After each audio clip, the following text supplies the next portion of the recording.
Hello and welcome back to part 2 of the best and worst assets and the prospects that are a little bit in betweeny for game week 6. Just to remind people, do watch yesterday's video where we talked about all the good boys, the great assets that you want to be looking at or possibly looking at, because we had actually quite a few debates on it.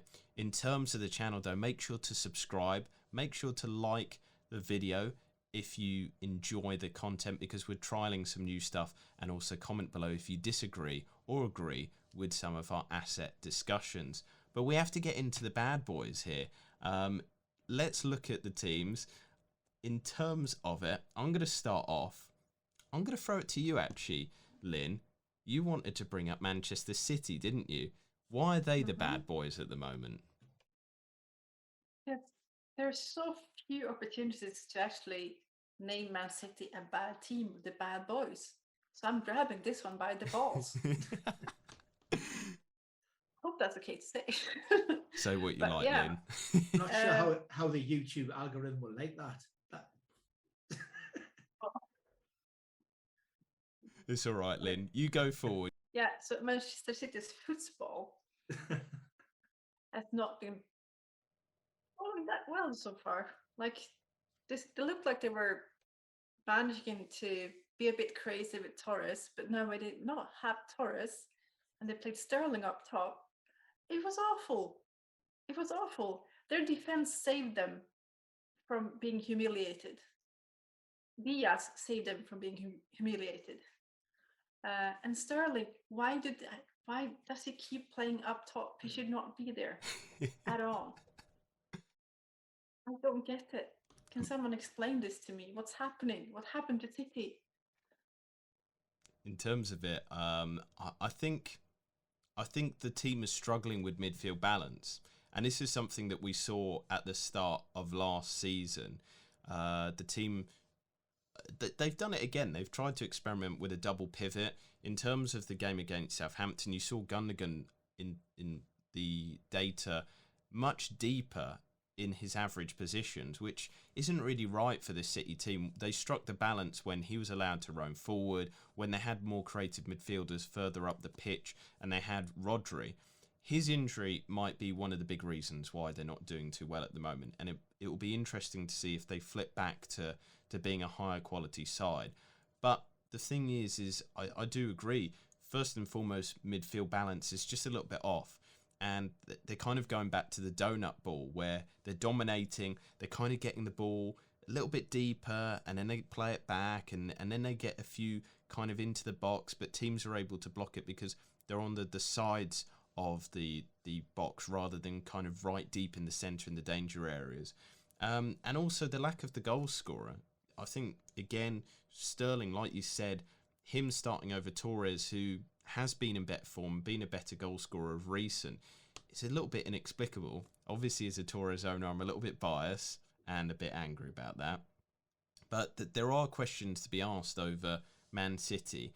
What I would say is the data isn't bad, but defensively, I think they've been fine. You know, like you said, Diaz saved them. I think their defensive line is almost impenetrable at times. The way that they hold the ball, that they hog it, they don't allow the other teams to play. But there are some question marks through this season. If Torres was to get injured, if Sterling has to suddenly start playing up there, KDB has played through the middle, but we know that he's kind of better for the team, for the creativity, if he's not thrust into that centre forward position, false nine. So I don't think they're bad, but I do agree that there are worries there at the moment, and we still see how long that lasts. Ben, can you give a little bit of revelation or light in terms of how long till Rodri's back, in terms of your opinions on the team as well? Do you think that maybe this is almost a Groundhog Day of last season, but maybe Man City don't have that ability like they did to have that bounce back ability? Look, it's difficult. What sort of compounds maybe Saturday's result was the fact that City in their 3 previous home games at the Etihad hadn't scored less than 5 goals. And they're coming off the back of a big result in the Champions League, 6 goals. It was an anticlimax. And am I for Pep? Am I against? Sometimes I think as a manager, you can get caught between a rock and a hard place. Pep touched upon it in his pre-match press conference when he spoke about Torres. And it's that fine line between you make the decision to start somebody like Torres, and City play really well and score lots of goals, and the manager is a genius. The fact you didn't bring in a centre forward, a striker to replace Aguero, you may have put all your eggs in one basket, hoping that you'll get Harry Kane. Well, that doesn't matter, because you're going out there and you're demolishing teams. Then you have one result, a bad result. On reflection, you kind of break down what has been a pretty porous, Southampton defence. If Newcastle can score 2 against the Southampton defence, then that calls it. That's a lot of question marks being raised there. So I think it's difficult from that. You're managing a squad. You're managing load within legs. Let's not forget that Torres is just a young player. He's new into the league relatively. So there's one, you've got the weight of expectation, and two, you've still got a player who is still adapting to the physical demands of playing, in one of the most energetic, high intensity leagues in the world. You would expect when a Southampton team arrives at the Etihad and you look at their back line, you look at those defenders, Ben Dinnery, or you maybe would have expected Salazar to start in there, Jack Stevens. These are not the types of guys who are, going to let you play a nice tippy-tappy football and give it your all way. These guys are in your face. They're kicking, they're punching, they're nipping. And maybe Pep thought, well, let's stick Sterling up there. He's a little bit more worldly wise.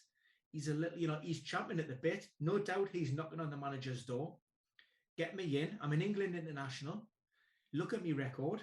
I deserve an opportunity. And these are the decisions that go on behind the scenes. And like I say, sometimes it pays off and sometimes it doesn't. Write City off at your peril. I think if you look at last season as a prime example, their team struggled. Certainly during those opening months of the campaign, everybody had written them off and they walked away with the league title. They've got that much quality and strength and depth within that team. Again, I'll go back to, let's see how they come back in the next game. You would expect Kevin De Bruyne to be in that starting 11. You may have Fernandinho come in. We don't know. The thing is with Pep and these injuries, as we've got, and they've been injured to Laporte and John Stones, which is why we've seen Ake in alongside Diaz. Rodri out, and also Gundogan has picked up a knock that will definitely keep him out of the Carabao Cup. We're not sure about the weekend. He's always as vague, and it's all about smoke and mirrors. It's City. So we never really quite know what's going on. And we probably won't until a little bit closer to kick off, maybe when we see, hopefully, those guys on the training pitches. But I wouldn't be overly concerned. In the cold light of day, they may look back and think, well, was it such a bad result? They drew with Manchester United, so they took, points off their City rivals as well. Hasselhüttl seems to be getting his ducks in order. After a poor start, again, they're maybe showing signs that their off-season work and the new players who are coming in, the Livramento, maybe the Perud, the Armstrongs, they're just starting to settle a little bit. So maybe we're doing Southampton a little bit of an injustice there. Spoke to one of the guys with the club, and, they were eulogizing about the performance, and they were absolutely devastated about the penalty. They can't say, they say that as a strange decision. Of course they would say that, but there's a lot of positives to take in, and internally, there's the confidence is high and the belief is high. And look, I think that you might see Southampton pull off another few shock results along the way this season. Just on the injury situation, though, Stones, Laporte, Rodrigo, Zinchenko, and now possibly Gundogan's out. There is a fair list there. And like I said, my main concern is Rodri. I think he's almost essential for that team to play out from the back and be really good. What kind of updates can you give there? Not a great deal, in actual fact. What we do know with John Stones and Laporte, John Stones hadn't played really any minutes at all prior to the international break. Laporte and Diaz had those central pairing locked in.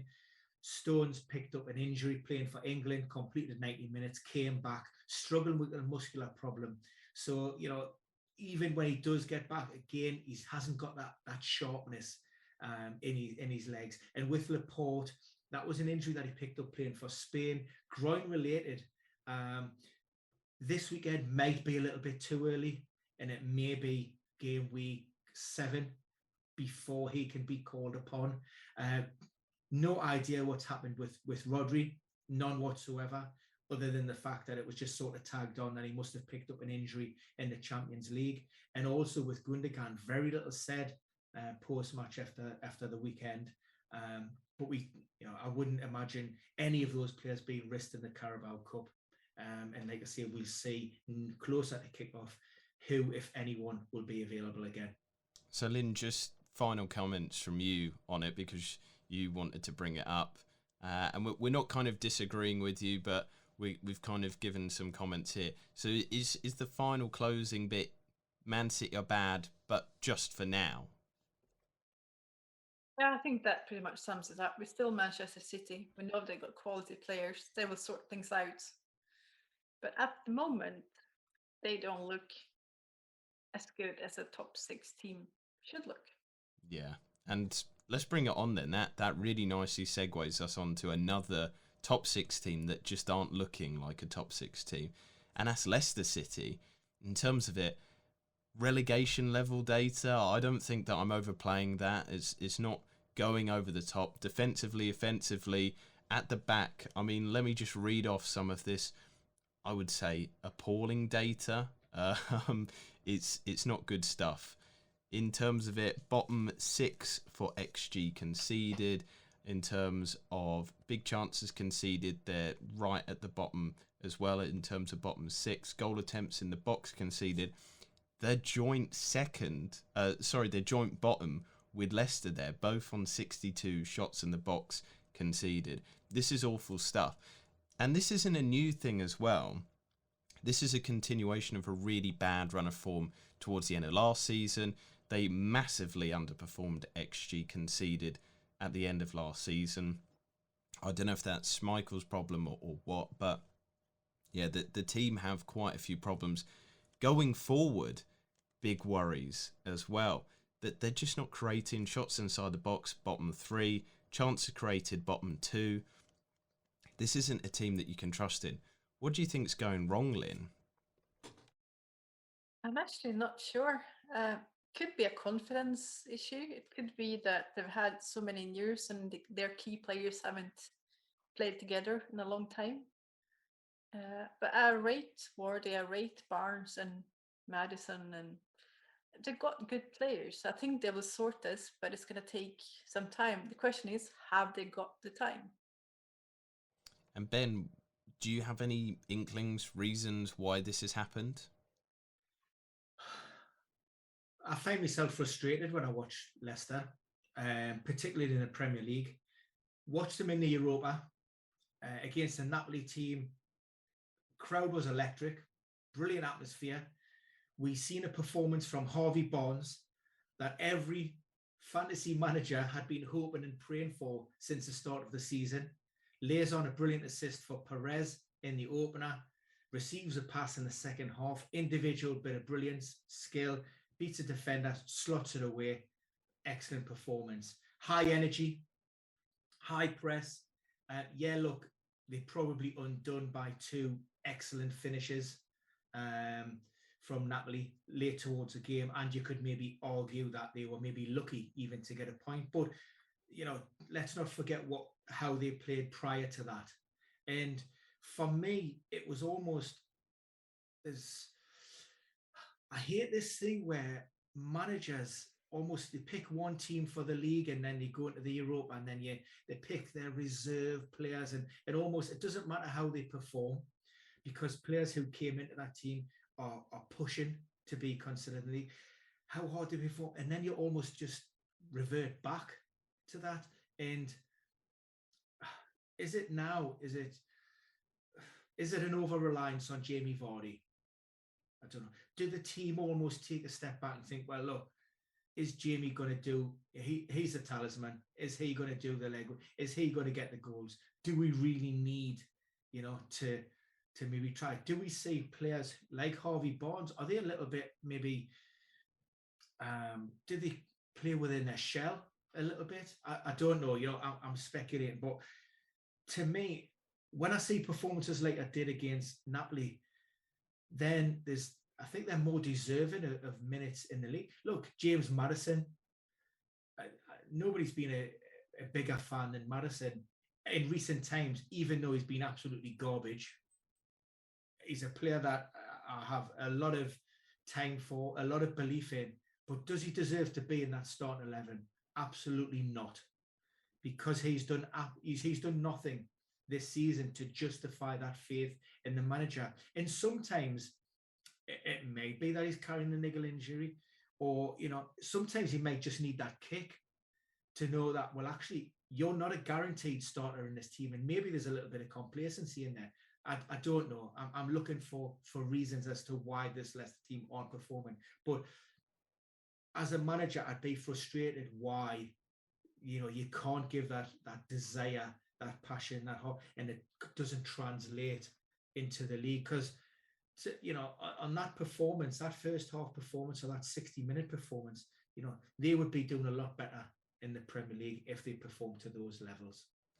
I think one of the things that I would start off and say is that they've had quite a few injury problems, especially at the back.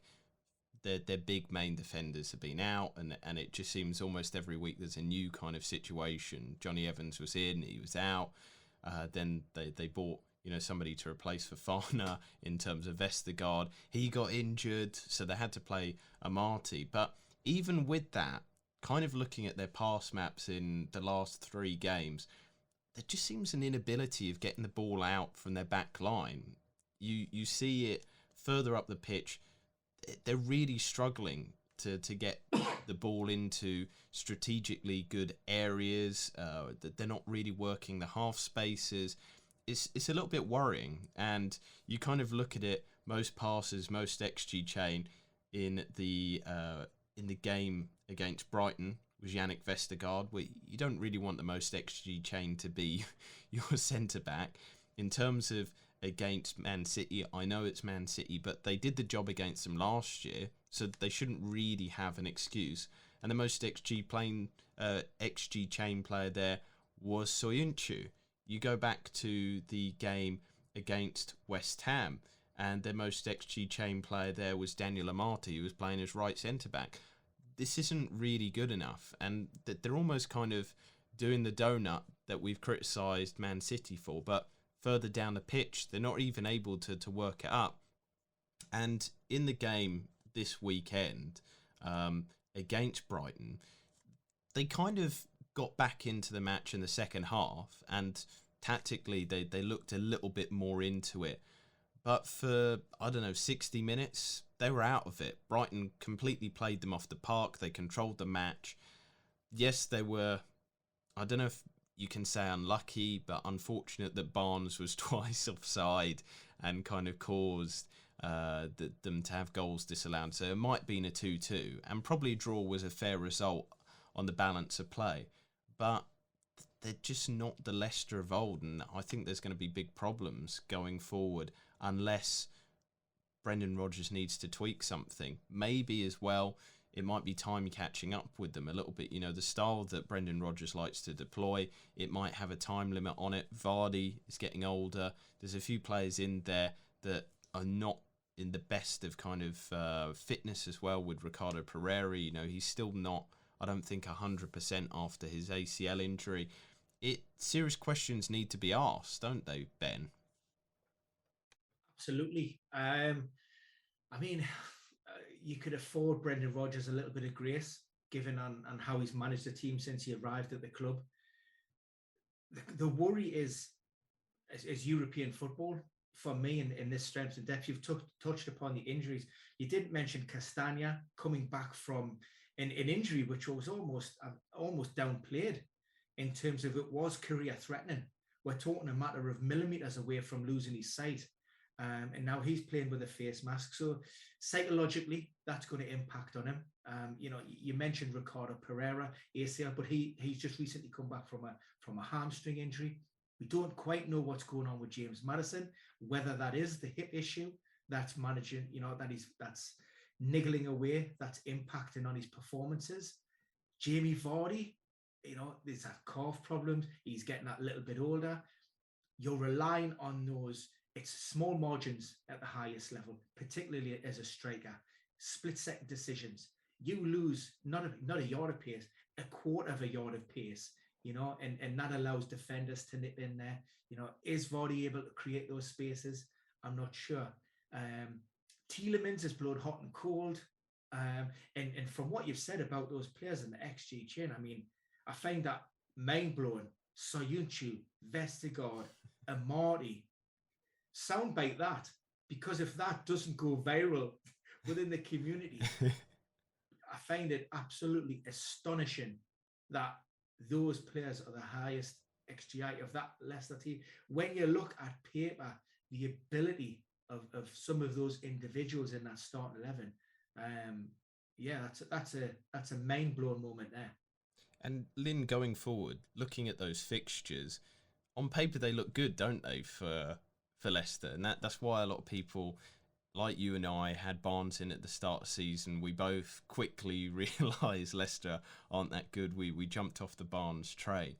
But, maybe we need to reevaluate those fixtures as well. Do you think that maybe Leicester shouldn't be seen as this big, bad, tough side now? I said in yesterday's video with Crystal Palace that they could be hopeful for a result at Selhurst Park. I mean, is every team looking now at Leicester and going, yeah, I fancy them? Yeah, I would say it's a wait and see. If I'm playing draft, I would be happy to have a Leicester player in my team or get them in now. But for my main FPL team, it's definitely a wait and see. We need to see that they sort this out, that they start playing together as a team again. Let's move to the last bad boys of this game week, the last bad team, and it's Wolves. I think time has run out.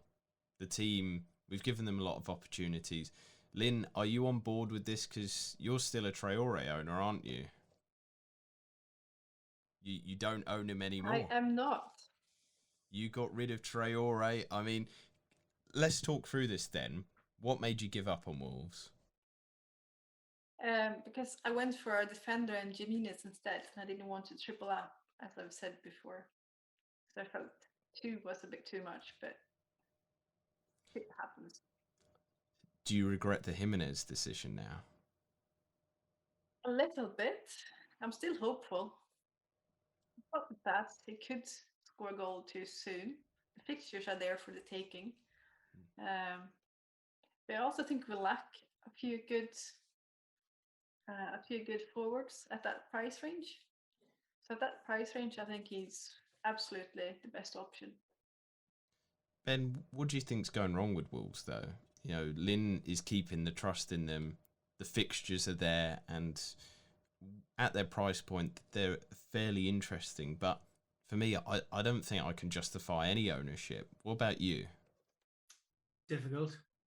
New manager, new philosophy. Spoke to Tim. I'm going to butcher his name. I've got wrong this. Tim Spears. However, the Athletic correspondent, you all know, had a great chat with him in pre-season. There was a lot of room for optimism there, and Wolves went from a team that I really liked to a team that I absolutely hated to watch. And Nuno and his final season there. So maybe I played. I seen Bruno come in and maybe expected a lot more, and being hugely, hugely disappointed with what we've seen. Tim touched upon the fact that, yes, it was a bit of a gamble. Bruno has a decent record, but only with one club and in one league. And everything in this is a completely different environment. You would have expected after the result at Watford, that's when you need it to kick on. You know, getting 3 points there, that's your turning point. That's when you say, right, well, actually, our season starts now. To follow that up with a defeat, you know, when you're looking at the fixtures and you're looking at a game at Molineux on the back of 3 points, you look at that Brentford match and you're right, that's 3 points in the bag. This is a big performance. This is an opportunity for your Traores, your Jimenez, to get that monkey off their back. And it was so abject. Brentford were brilliant in that first half. Am I right in thinking Tony had 2 disallowed? Quite rightly so. But they dominated. And at one point, we've seen six Wolves offensive players on that pitch with Trincao, Fabio Silva, the Bull. You know, we had them, and they could have still been playing now, and they would never have scored. And that's what I think is the biggest concern. You know, we talk about the underlying data and fixture swings and this, that, and the other. This is where you sort the wheat from the chaff, and these are where good fantasy managers come into play. I'm not one, by the way, but those, you can live and you can die by the timing of your decisions and knowing when to jump on, but ultimately when to jump off. And, you know, Wolves could turn around now and go on a run. But for those more savvy within the community, they will know that it's time to jump off those Wolves players because they've outstayed their welcome within their teams. They're just not performing. And you've got to be ruthless and you've got to cut the dead wood. I feel bad here because obviously we're ripping into them and Lynn's got 2 assets of them. I will pass over to you, Lynn, to offer more comment, but I'm just going to go through like what I've seen in terms of tactics and data. Tactically, there was no kind of plan B. There was no backup. There was no change of system. It was just continuing in the same vein. And then almost there was no plan at all when they brought on the 6 attackers. I was utterly perplexed there. In terms of it as well, in terms of data, 3 of the Premier League's highest underperformers in XG this season all come from Wolves, and the side themselves underperforming XG by 7.19 goals already. But what you can say is this has been a problem for Wolves for a while. They were bad at scoring goals last season. They averaged less than a goal per game then. And so, you know, you've mentioned them there. Trincao, Traore, Silva, Hwang, Jimenez. They're all good players, but they're good at like chance creation. They don't really have a finisher. And I think unless they buy somebody in January, I think this is going to be a perennial problem for them. I don't think Jimenez is the player that he once was. But yeah, Lynn, let's throw it to you because you're the person with them in your team. Can Jimenez get back to that level? Is that what you're trusting in? Well, looking at the heat maps and the pass maps, he is not the same player he was. He's playing a lot further back. He's more the creative player, passing to the one who actually scores. That's him now. That's not who he used to be, but that's who I would say he's now. So I'm kind of relying on one of these underperforming Trincao, Adama, or whoever. Maybe Podence will come and actually finish it one day. That's my hope. One day. I mean, because you're my friend, Lynn, I hope that they do come good. But at the same time, have 1 goal, please. Just 1 goal. I'll let you have 1 goal. Friend. FPL friend. Jimenez goal, as long as it's not Traore though, because obviously we still have that bet. Let's move into though. There's some teams that we're not so sure about. There's 2 on this list. We'll get through these quickly. But I think, you know, we're giving listeners value for money here. We're giving them a little bit extra in terms of prospects to wait on. Now, last week, I talked about Leeds being a really good side.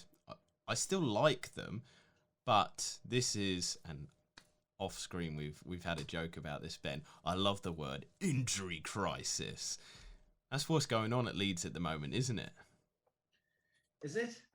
They've got one or two injuries, particularly in that defensive back line. But this, for me, Leeds aren't a watch. Leeds are bad. And do you know what? Look, Bielsa, great footballer, create chances, yada, yada, yada. Right? Results. To me, that's when I'm looking at fantasy football and I'm looking at maybe assets to pick up. I want results. I want to see what you're producing. What can I expect from those players? Rafinha, like him. Bamford, garbage. Stay away from all of my teams forever in a day. Where else am I looking? Can they keep clean sheets? No. Stuart Dallas, he's all over the place. But, he's changed to a midfielder. Shocking decision by FPL because he's never going to replicate what he done last season. Rodrigo, flatters to deceive. Can Dan James become an asset? Maybe. He's one to watch. But for a team with that we always see so much potential in a team we expect to kick on from last year, I just don't see it. Injuries paper over the cracks, easy to hide behind. Didn't have all those injuries when they went to Old Trafford and got absolutely mauled. Didn't necessarily have all of those injuries against Liverpool. Look, the sending off. Yeah, but got absolutely mauled. Jesus, they played against Newcastle, a team which, it was almost like a basketball contest. It was end to end. But the fact that you were allowing Newcastle to create as many opportunities as we did with the ease that we did tells me more about Leeds and how bad they are as opposed to how good Newcastle were. And they're not watchers for me. They're cool. I'm cool in interest massively. Lynn, are you going to join cooling the gang over here with Ben, cooling on the Leeds assets? Yeah, definitely. Do not get any of their defenders. Do not get them. I think Rafinha is the only option out of the Leeds lads. The only one I would go for. Not even Paddy Bamford? Yeah. Every time I've owned him, he's been a bit of a disappointment. Look, his name obviously winds Ben up. Look, if Patrick is watching, and I know he normally does, he knows we've had the conversations before. This is never personal, Patrick. This is purely from an FPL perspective. Everything else in every other aspect of your life, I love you to bits. But for FPL, no. Well, when you've gone drinking with him in the, is it the Strawberry, Top bloke. In terms, the data will back you guys up though. Minus 1.25 underperformance in terms of XG this season. We've mentioned Trincao, we've mentioned Traore, Jimenez as well as big underperformers, but he's up there as well. So, I would be disingenuous to my data route if I didn't bring that up. I think Leeds, even though they've had a bad start to the season, we've seen how good they can be. And obviously there's the gambler's fallacy that they'll continue it and whatnot. But what kind of brings me hope is Bielsa is not about to turn about face and go, right, we're going to play Burnley-style football. We're going to, shithouse matches out and kind of draw or whatever. He's going to stay dedicated to that attacking philosophy. And we know that the players can and do create chances. Bamford will have a few. Yes, he's underperforming at the moment, but he matched XG last season. Sorry, that's the swear word there. This is really maddening him.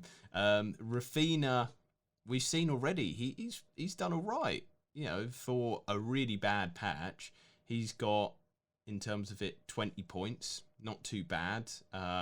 He's up there with Grealish, Zaha. He's only 3 points behind Jota, who Linn really likes. So I think at the moment, trust in, if you've got the assets, I wouldn't sell them, is my point of view. But I would say wait on them just to see how they adjust with these tactics. You know they're going to play well. 100% agree, don't waste time on their defensive assets, not till at least all of them are fit anyway. But West Ham next, easily scoreable in that game. Watford, Southampton, Wolves, Norwich. I mean, if this was any other team, we'd be licking our lips going, ooh, potentially captainable, especially the Norwich one. So I'm not too on board that they're bad. I just think they're ones to wait on. Do we throw in, though, Southampton as a good, a bad, or a prospect to wait on? Linn, do you wanna tell us your thoughts and opinions on Southampton? Livramento, I mean, you on Twitter, you were very angry with the people that got the Livramento points. Does that mean that you won't consider him? No, he's my biggest regret on my wild card. I wish I've got 0.1 in the bank saved to decorate to Gallagher. So instead of saving that money, I could have gone Livramento instead of Williams. Oh. I didn't. I'm an idiot. I wish I had. Oh. And I was only angry about Livramento because everyone's got him whilst on their bench and they're actually getting him on. Yeah. It's not fair. And people like who got Sarin, like, I applaud those. That was brilliant move. But Livramento, that's just, I would say it's 90% luck. I don't like it. Yeah, I mean, realistically, most of those people weren't playing Livramento against Man City. He came off their bench because of injury. I started him. Did you? I started him. But is that from necessity because Doesn't matter. I started him. end of discussion. He started. Apologies. I won't raise that point again. In terms of it, Southampton. Ben, you chipped in there. You like Livramento. You start them as Man City. We should give you extra I mean, you should probably get extra points for actually starting him. The genius that is. But are Southampton? Are you trusting in them a little bit more? You know, do you think that they're an improved side again? I think the caveat that we should have said at the start of this show and the start of the good show is that it's only 5 game weeks, so realistically they're good at the moment. But we need a bit more time to see if they're actually good. But they're middle of the table for a lot of their data, defensively and attacking wise. They've had some really tough fixtures. There seems to be a bit of promise there. We talk Southampton. I'm only ever looking at, and I don't care what any of the data says. I don't care who's performing. I'm looking at one player. We know I've got Livramento, 4 million. JWP. There you go. And then, is there any justification for anybody else in that team? It's a hard sell. It really is a hard sell. Maybe Adam Armstrong. Maybe when he settles in a little bit, and maybe if there's a little bit of consistency. I'm hoping for a Danny Ings-esque types of play and performance. But there's question marks. It's JWP and not really anybody else of note. So apart from Livramento, Linn, is it JWP? Is it Adam Armstrong? Is there anybody else that should be considered?